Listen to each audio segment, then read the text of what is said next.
Hey, first of all, I'm going to shout it out to me because it was an absolute logistical miracle that I made it here through all the stuff I had to do to get here at 11 o'clock with the projections updated to go through this. And these are little victories that, when you grow up and you have all kinds of responsibilities and you're trying to get it all taken care of,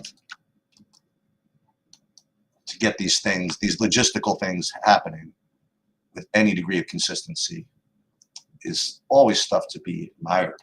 So that's great. So what we're going to do is we're going to focus pretty much on this whole MLB slate. Oh my God, Bobby is here. That's amazing. Well, what happened? I thought you said 11:30 Eastern. I played the whole day. You said 11:30 Eastern will go live. I thought you said 11:30 my time yesterday. So I jumped. I had it all set for 11:30. I've been up since like 4. So okay. I just figured we needed. I figured it started at 12-ish, so I just figured I would come on 11. Yeah, that's totally cool. And it was amazing. I had like 700 things to do, and I planned it so I would get here like right at like 10:55, and I did it. Mm-hmm. I updated everything, and I also updated the which is actually the first thing I wanted to go over was the Masters ownership stuff. So I want to share that. Want to share that. So these were my last like ownership projections. I went back and forth on this, and I have them listed based on how far I was off or how far everybody was off. And what we're learning here, look at these like additions. Like Spieth, everybody got spooked. Okay. What did he end up at? 6.8%. Okay. Akshay 3.3%. And then what's his name? Benny On, another late addition. I guess people just forgot to play him at 3.4%. Like those are, and Minwoo Lee 1.8%. So the guys with that kind of weird variance, people just wanted nothing to do with it all. Right. So listen, I don't know what that's all going to mean, but that is what it is. I have to tell you where I was just dead wrong was this Bryson thing. I really thought he was going to get uber steamed. He ended up 12.9%. That's in the lottery, right? Yes, I didn't do the 555 yet. Yes, I was thinking. Let me just see real quick because I didn't play him in the 555. Oh, you didn't play any in the 555? Okay. But I want to see real quick what he is in the 555, just because I thought that was where he was going to get the steam. I didn't think it was as likely going to be in the lottery because people haven't seen him in a while. But I'm actually having trouble finding him. Oh no, 15% only, so not that huge of a difference. Yeah. So that's the other ones that like, I guess of note. Let me just see that surprised me a little bit. Let me see something. Well, Xander was crazy. Scotty, as we predicted, would be the highest owned player. Yeah, and I should have known that Xander was going to be higher, I guess. And you were right. You were more right than I was on Hideki. They did play him. They made him 26%. 31 in the big buy-in, yeah, and 28 for Xander for Fitz in the big buy-in. And Scheffler, I had at 30. He was 31.9. It's exactly. And Fitzy, we were within like 0.1 on him. Like we were 100% exactly the same. Yeah. So the Xander one, I guess I should have known. And I should have known the Henley. Fleetwood got steamed in the high buy-ins as well. Okay. He got 27% in the big one. And after I do the MMA thing, I'm going to do that. I'm going to do a comparison between the lottery and the big buy-ins to see where the biggest discrepancies were. Yeah. Tiger was 5.5, which is higher than I think that for a while we thought it was going to be. Yeah. I had it at 2.7, so they played him. Rahm, no respect. Brooks, no respect. Well, I knew that though. What? How did we know it? He's coming. He's come in second at this tournament. I understand. Well, I don't know, 14%. That seems a little respectful. 9% in the big buy-ins, which is where I thought he would be higher owned. And I was also wrong. I thought that I didn't believe that this Neiman 11% was going to hold. It was 13.8, so it was a little bit more. But But in the lottery again, I bet you I bet you he's probably higher owned. No, he's actually lower owned in the big buy-ins. Wow. It's funny. The big buy-ins, I think, have been looking at too much. I think that they're. Here's my take on Big this. buy-ins basically faded Liv essentially. They did, but they didn't fade Liv, I don't think, on purpose. I think what they faded Liv because they're trying to look at every projection system is trying to aggregate all this, get all this data together. You know what I mean? They're trying to get all this stuff, and that data just isn't as accurate or doesn't lend itself as well to this, to the guys who've been playing on the PGA Tour. So I think the PGA Tour guys ended up more owned in the higher buy-ins from smarter players because they're using those they're all scripting and all that stuff rather than the other way around. Denny 11%, just kind of what we all thought. I can't believe like 1% of the people actually played guys like Vijay Singh. Like more people played Vijay Singh than Cam Davis. Like that's insanity, right? I mean, like that's really. I mean, it's just really insanity. I don't care what happens. Right. There are a couple of people that tossed in a Jose Maria Alfava. So Fitzpatrick's only 16% in the lottery. Yeah, he's 30% in the 555. And yeah, there you go. Right. Yeah. What's Morikawa in the lottery? Like 4? I mean, like. No, I think he might. I don't know what he is in the lottery, to be honest with you. I can take. So I'll tell you this. I mean, Patrick Cantlay at 4%. That's interesting. Yeah, I ended up with I just got a little overweight on those things. I felt good about a lot of the places I got overweight. I had 2.5 times on Neiman. I was way over on Brooks. I had 2.5 times on Brooks. I just wanted to get, and I have like almost double Rahm. And I got less Scotty by the end. So I moved over to more Rory Rahm type of things just because I just felt like, look, if we even just throw in a tiny bit of a chance that it's your first kid, you're not going to be there. It's 2 weeks that she's doing. Like, it's not unfathomable that there's either some sort of complication or something happens, not to mention that he doesn't have to just win. So anyway, that was my let me I actually don't know what my highest owned guy. Actually, I do know. My highest owned guy was Bryce. Let me just see exactly where I think. Let me just see where it played out here. So let's see. Where can I even find this? This is kind of annoying that I can't even tell what my highest owned guy was. Yeah, okay. So I did have DeChambeau as my highest. I have 53% of him, and then Xander Fitz. I have 28% Terrell Hatton. I like that. What do you end up? And he's only like 6. Oh, that's great. I've got like 14% of them, but and then I had 22% of Neiman, which is never. And then the I mean, like this could be like Mr. Cut City, but I have 22% of Jason Day. We'll just see. We'll just have to see what happens. Yeah. But a lot of Jason Day, huh? Well, somebody's got to win, as you say. Well, what I did with respect to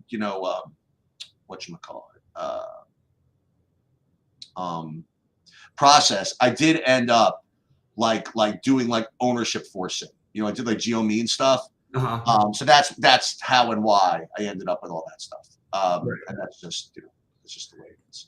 And yeah, sorry, go ahead, Chiefs. No, that's it. And then we'll just kind of see how it's. We'll just see. I thought it was interesting how the weather changed things. Like this morning, because that was what I got up early. I wanted to make sure not just that everybody was playing, but just to see if there was any weather news, which there was. And I think, look, we don't know for sure, but the way I took it from reading everything was I'm going to give a boost to the guys who are playing very early this morning and very late today, the very first and last types of groups. That's what I ended up doing with it because I think the last group might not play till tomorrow. And they get their early morning stuff. And it's just on these windy days in general, going to be more windy in the afternoon. It's just, I've sailed my whole life. It's just the way things are, unless you're in a squall of some sort. All right. So what I want to do is I want to go, let's do baseball. And we're going to talk about what you should do. And then we're going to talk about what I'm going to do. So I'm looking at these, first of all, I didn't even realize until like a little while ago that other game came off the slate, the Detroit game. So I had to deal with that. So as far as pitching goes, I mean, it looks as though two pitchers just kind of totally stand out, right? Peralta and John Gray. That's the way I'm doing it. I mean, that's not the way I'm doing that it. game's a real danger too. That Milwaukee game. Oh, as far as weather?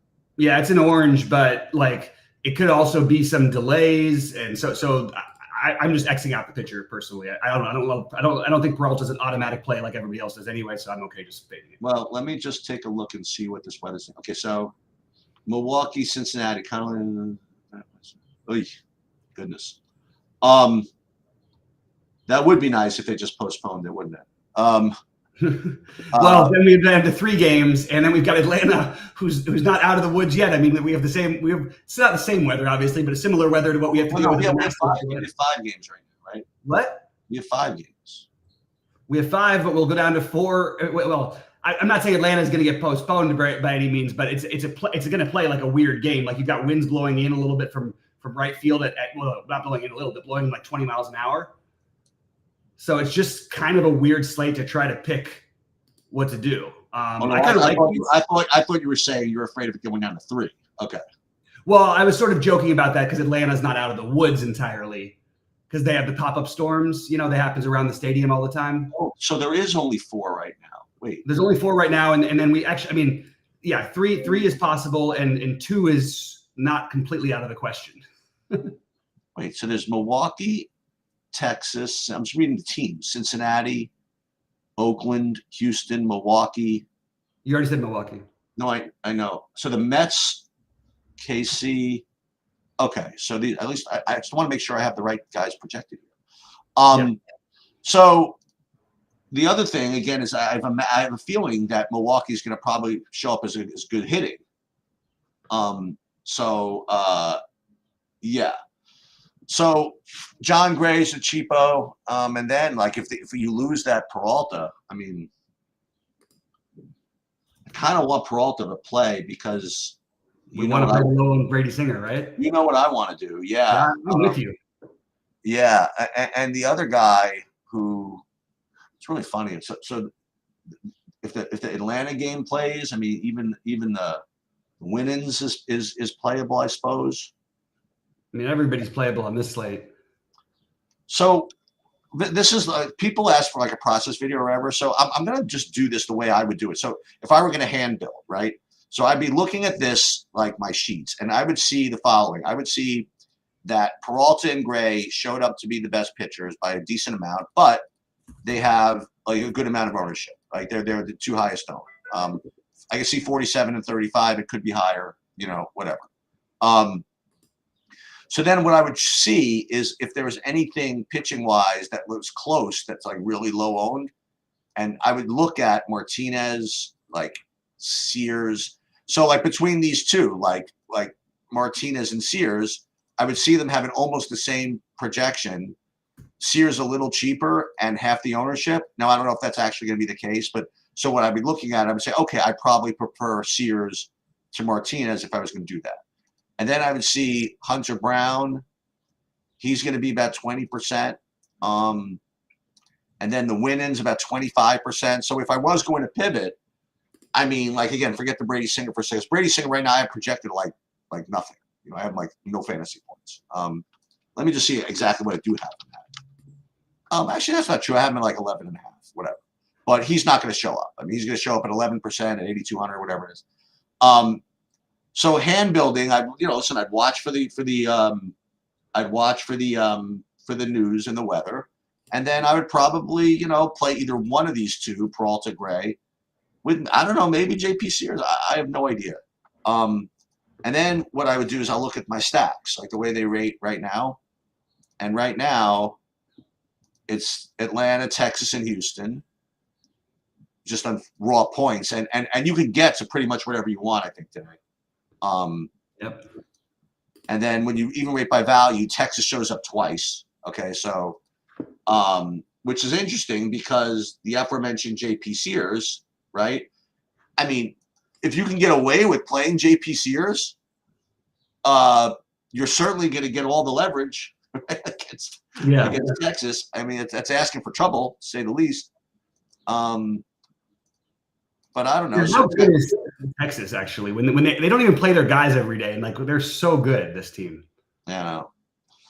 So I guess Texas would be the top play. And then, Atlanta. I mean, obviously we could play Atlanta. So Atlanta and Texas, something like that. Who do you like more between Atlanta, Texas, and Houston, for example? I mean, I'm just throwing them out there. Texas. My only issue is I go back to I'm not sure Sears is as bad as everyone thinks he is thing. Well, it sounds good to me. But I don't know, like, I don't need to make that big of a difference. My favorite team is Milwaukee, along with Texas. If they play, right? I mean, if they play. But again, I removed my like I shouldn't be playing. Again, I've been doing well overall this baseball year, but I'm just, if I don't feel good about a slate, I'm not going to be playing the big buy-ins at all. So I skipped my 555, but I included a Milwaukee Texas combo stack with Brady Singer as my pitcher in my only significant lineup of any kind. I'm with the Brady Singer thing. Look, I don't care if these plays work. We have to trust like what's actually happening here with Houston, and not to mention on top of it, Brady Singer. You could make a very, very good case. In fact, you'd probably be right. I don't know if maybe this is too much, but I think he's the best pitcher on the slate. Like, let's listen. Let's. I'm going to piggyback off of a couple of things that you've said over the years and a couple of observations. Okay. Now Brady Singer's not like a rookie, but he's not like a veteran either. You know what I mean? Like his third year, something like that. I think he's pitched a little bit longer, but he didn't really find himself till the last year and a half or so. So first of all, he added a pitch in the offseason, okay, for openers, and I think at the very least, we have to give him the benefit of the doubt. You know what I mean? Like, if you want to say, listen, maybe second time through the lineups, second time through the teams, he might run into problems, whatever it is. But remember the way baseball projections work, okay? Because of a small sample size, and that's the way baseball is, projection models go back like really far, okay? They go back like a full year for hitters, maybe even 2 years sometimes. And pitchers, they go back as well. So and you could argue for it. Like I said, listen, you're going to really rely on his last 2 games to judge how a guy is when you have like a whole 2 years of data. And yeah, I guess that makes sense. But especially at the beginning of the year, you have this kind of break point, between what could happen in the offseason to now, that you have to, you have to give room for some wholesale change to happen. Remember, wasn't last year, but the year before, where Joey Votto had this reputation for being some contact dude, whatever it was, couldn't do anything. And he in the offseason was actually talking up in the press and talking whatever, that he's changing his whole approach, he's changing his launch angle, whatever. And for a period of 3 weeks, all the guy did was hit home runs. You know what I mean? Right. And people are, well, his long-term thing. Okay, you tell me that. But if a guy's gonna make a change like that, I would give it the benefit of the doubt. So I'm gonna give Brady Singer the benefit of the doubt and just ignore the projection and force stuff in, which is something I don't recommend in baseball in general. And yeah, there probably is a little bit of bias in here, but I don't care. So I am going to do that. But first, let's see what SaberSim gives me without doing that. So if I just run the normal SaberSim stuff, and you'll see, by the way, I always like to see what they're sorting by. They are considering this a small slate, which makes sense. And within SaberScore, it's giving us 99th percentile, and it is dinging it for ownership. Okay, so it's fine. So the overall approach here, if you just use SaberSim without doing Sims, is you'd be getting, not surprisingly, pitching Peralta. Wow. Sears would be the second highest owned because he's 5K. Yeah. Because he's 5K. And we'd be getting 0 Brady Singer. So that, because Brady Singer's 8,200 and unprotected on these projections. Right. So that's the first thing. The second thing we would do is I want to see let's see what the teams would be. So 75% Atlanta. Oh my goodness, 75% Mets. You like them apples? That's rather interesting. The other thing I like to do is I think check. the Mets make a lot of sense, the righties especially.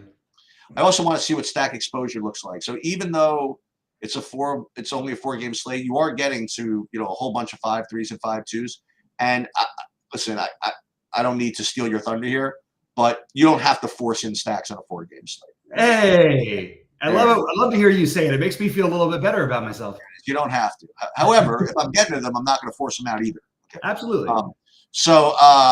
Yeah.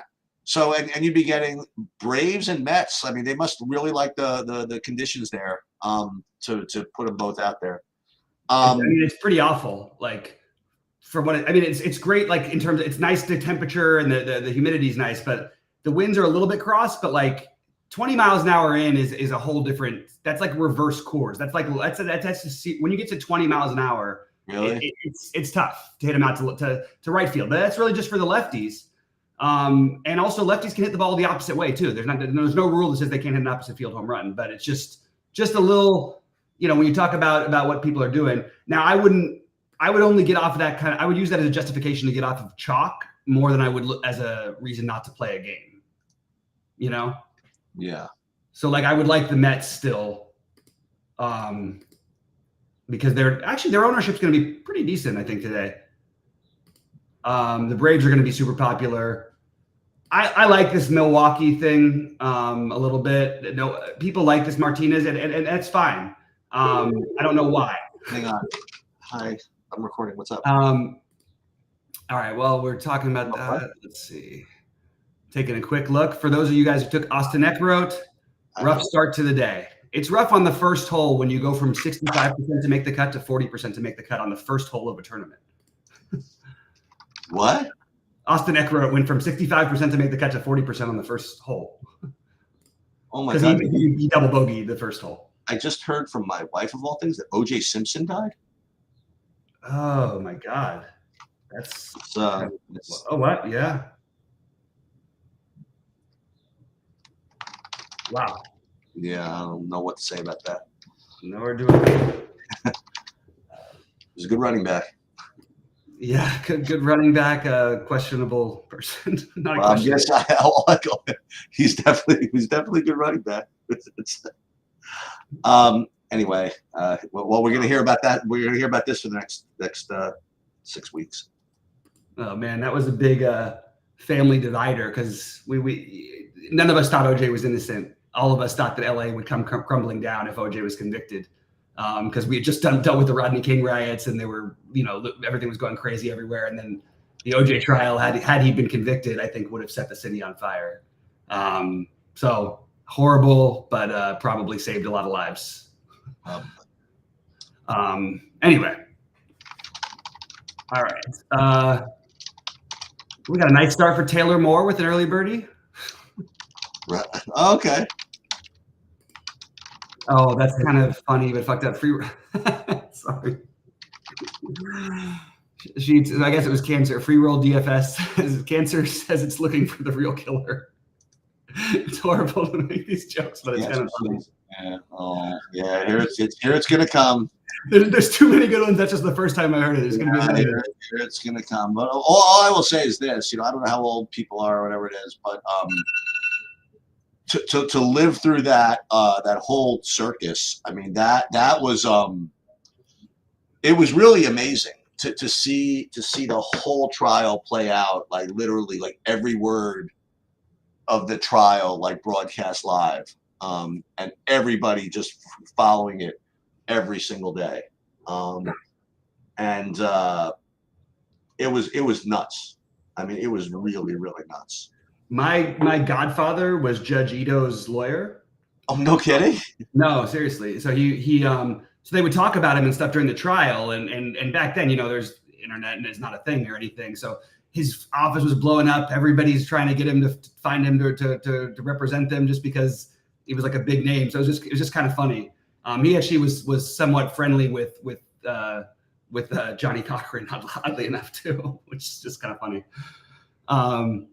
But yeah, so it was a circuit. I remember watching almost all of that whole thing. That was. I don't know if we'll see. Like, it's funny because the world sort of adjusted to what happened there. Like, that's sort of like what reality TV sort of like. I think it had a lot to do with reality TV sort of exploding.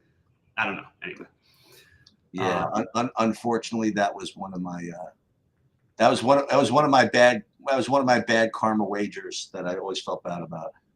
You bet him to be convicted in it, to be not convicted. Yeah. Yeah. I think that, look, I'm telling you, I hated doing it. I don't think it's a bad karma wager. I actually, like I said, I'm telling you, the city would have burned to the freaking ground. It was so tense already. After, I mean, this is not long after Rodney King, right? Really, right after. And you know what? The prosecutors have no one to blame but themselves. Yeah, absolutely. That's nobody at all. Anyway, so I just did, while we were talking about that, I just did the contest sims, and I just want to see how that altered things. So if using the contest sims, it doesn't really change much of anything. I'd still be getting almost all the Peralta and Sears, presuming that Peralta played. And there you finally get a little bit of 8% Singer, like if you did that. And then when it comes to stacks, I'd be getting, and I thought this was going to happen, like 70% Milwaukee. So we have to do a couple of things. We have to, continue to monitor the weather over there. But I mean, you are going to have to commit to some amount or lack of amount of Mets Atlanta, right, before that game starts. So you can't just wait forever for Milwaukee Cincinnati. Like right now, with the weather as it is now, would you play Milwaukee? Like if you like them? Yeah. Okay. Because there's not much to choose from. Right. So what you could do if you wanted to, and what I am free roll DFS, you're the worst. You're the best. You literally are the worst. It came out after the reason the glove didn't fit was because he had taken medication. So I'll just say, all right, yeah, I know all of it. And I also remember, it's unfortunate I'm going to have to talk about this, is that, the Knicks were playing the Rockets in the finals. Games. I want to say game 5. I'm not even sure which game. I think it was game 6. I was watching it in the bar. That's the game where Starks went during the chase. Oh, and I was watching it in a bar. Go ahead, Sheets. I was watching the game in a bar. There was no sound on, and then like all of a sudden, like the game just like went off, and they just started focusing on this freaking truck, and I had no idea. Nobody had any clue what was going on, and then they put the caption out, and from then for the next like year and a half, I guess it was just nonstop OJ, like 24/7. It was crazy because I was when they caught him, I was in Spain, and the headline of the paper the day before, because remember the time change, was OJ had killed himself. That was on the cover of all the papers in Spain. So we're all talking, it's all this stuff, and that's just what we thought. And then somebody had talked to one of our friends back home, and like, no, he's alive. You know what I mean? And then next thing we hear is the chase. So it was like really confusing to us what the hell was going on. And again, no internet. It wasn't like it was on every TV. And then eventually it was on every TV, even in Europe too. We went to visit LA actually, like during like the summer, and Stacy made where we went to the house. Well, I forget the name of the house. They called it something, not Buckingham, Barrington or something like that. Yeah. And we went to the house, and it was like a mob. People were like just trying to get a peek in. You know what I mean? Just to get a peek through the wall or something like that. It was pretty nuts, and I'm sure Seinfeld's gonna put those episodes out again. And all I do is feel bad for the people that got killed. Yeah. No, it's horrible. Anyway, so what I'm considering doing again on the slate is just forcing in Brady Singer, and for no reason, but I'm just doing it anyway. That's the best I can discuss this. And the way I could do, and listen, you could do it one of two ways. You could, as I mentioned earlier, I could just up his projection. It's probably the most, the most logical way to do it, but I'm just not doing it that way. I'm just gonna put in like just minimum 50% here, just like this, just like kick it old school, and then just apply, and then just whatever, and then just get it that way. And I'm definitely gonna play him in the big buy. That's for sure. Yeah. So what else? So let's save this for now. And then do I need? And I don't need to do min uniques or anything like that. It's a short enough slate. Yeah. And we'll save it this way. And then we're gonna get another weather update. So who'd you say was off to a start? No, I just said that Taylor Moore, who I've got a ton of, a birdie early. There you go. Eric Van Rooyen, I have some of you as a birdie early. Jake and Bryson's starting shortly, I think. Oh yeah. It was interesting. It was like I said last night with the waves. It made it kind of interesting to like, do I want to leave like 1,500 on the table if I'm going to stack these waves like I'm planning to? Because I just got into some funny spots where almost all of the high price players play in the morning. So it was just a strange, like you didn't have all the money to spend if you played the afternoon waves.